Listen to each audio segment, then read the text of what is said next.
बिस्मिल्लाहिर्रहमानिर्रहीम अस्सलाम वालेकुम। आज आपसे बहुत ही मज़ेदार गुड़ इमली की खट्टी मीठी चटनी रेसिपी शेयर करूंगी। समोसे हों या पकोड़े, छोले हों या दही बड़े, सबका ही ये लुत्फ़ दुबाला करती है। एक बार बनाकर आप इसको पूरे रमज़ान के लिए सेव भी कर सकते हैं, बिल्कुल भी नहीं ख़राब होगी।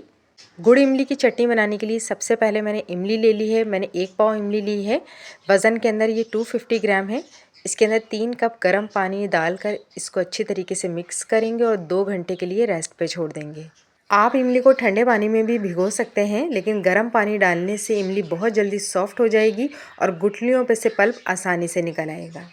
मेरी रेसिपी आपको पसंद आ रही है तो बेल आइकन के बटन को प्रेस करना ना भूलिएगा। इससे मेरी नई आने वाली हर वीडियो सबसे पहले आप तक पहुंचेगी।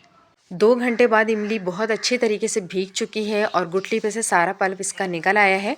बस अब इसको मैं हाथों की मदद से हल्का सा मसल लूँगी ताकि गुठलियों पे जितना भी पल्प है वो सारा निकल आए। अब इस तरह की एक छन्नी ले लें और उस छन्नी से इसको छान लें, क्योंकि इमली का जो मोटा मोटा छिलका होता है वो मुँह में आता है तो बिल्कुल भी अच्छा नहीं लगता। अब एक चम्मच की मदद से गुठलियों को अच्छी तरीके से दबा दबा कर सारा पल्प निकाल लें। थोड़ा थोड़ा पानी यानी 2 से 3 टेबलस्पून पानी डालते रहें और इस तरह दबा दबा कर गुठलियों में से सारा पल्प निकाल लेंगे। तकरीबन 1 कप पानी मैंने मज़ीद डाला था थोड़ा थोड़ा कर और इस तरह मैंने सारा पल्प गुठलियों पे से निकाल लिया था।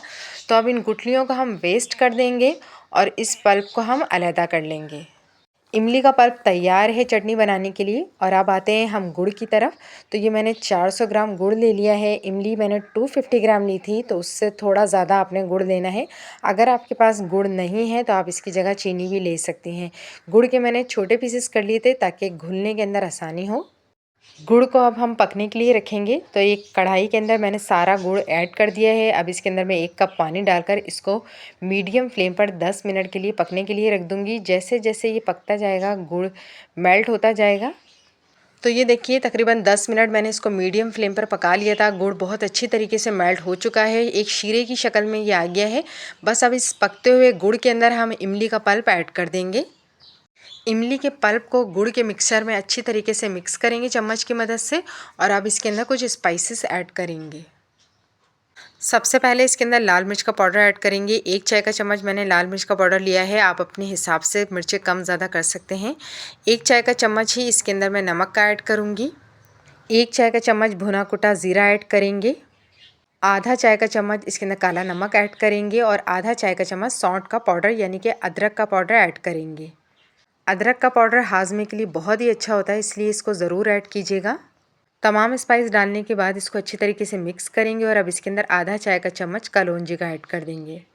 तमाम स्पाइस को ऐड करने के बाद इसको बहुत अच्छी तरीके से मिक्स करेंगे और अब इसको 15 मिनट के लिए मीडियम फ्लेम पर पकने के लिए रख देंगे। गुड़ इमली के मिक्सचर को पकाते वक्त जो झाग इसके ऊपर आ रहा है इसको भी हम निकालते रहेंगे और आप मुसलसल इसके अंदर चम्मच चलाते रहेंगे। जैसे जैसे मिक्सचर पकता जाएगा वैसे वैसे गाढ़ा होता जाएगा। और अब इसके अंदर चुटकी भर जरदई कलर ऐड कर देंगे। जरदई कलर से इस इमली का कलर बिल्कुल बाज़ार जैसी गुड़ इमली की चटनी वाला कलर आएगा। जिस तरह बाज़ार में लाल सुर्ख कलर की गुड़ इमली की चटनी मिलती है, वैसी ही चटनी आज हम घर में बना रहे हैं। तो बस अच्छा कलर लाने के लिए इसके अंदर चुटकी भर जरदई कलर ऐड कर दें। तकरीबन 10 से 12 मिनट हो गए हैं चटनी को पकाते हुए और ये देखें चटनी हमारी गाढ़ी होना शुरू हो गई है। इस तरह चम्मच में इसमें मुसलसल चलाती रही हूँ, चारों तरफ से इस तरह समेटते जाएं चटनी को। जैसे जैसे चटनी पकती जाएगी मज़ीद गाढ़ी होती जाएगी।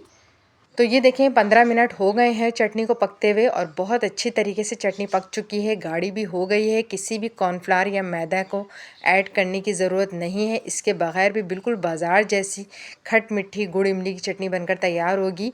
बस एंड के अंदर अब मैं इसके अंदर 1 चम्मच भरकर खरबूजे के बीज ऐड कर दूँगी। अगर आपके पास हैं तो डाल दें और अगर नहीं है तो इसके बगैर भी ये बहुत ही मज़ेदार चटनी बनकर तैयार होगी। बस खरबूजे के बीज से लुक बिल्कुल बाज़ार वाली चटनी का आएगा।